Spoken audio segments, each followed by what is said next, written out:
শান্তিপূর্ণ কোটা আন্দোলনকে সংঘাতময় করার জন্য সরকার নিজেই দায়ী বলে মন্তব্য করেছেন ইসলামী আন্দোলন বাংলাদেশের সিনিয়র নায়েবে আমির মুফতি সৈয়দ মোহাম্মদ ফয়জুল করিম।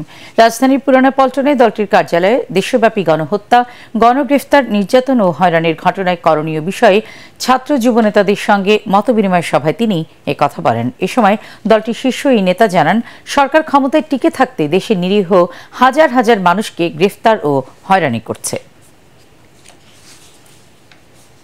জাতীয় ঐক্যের কোনো বিকল্প নেই।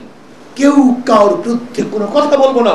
কে নামে নাই, কে নামছে, ওরা চায় আমাদের মধ্যে লাগিয়ে দেওয়া, আমাদের মধ্যে যুদ্ধ শুরু করতে চায় ওরা।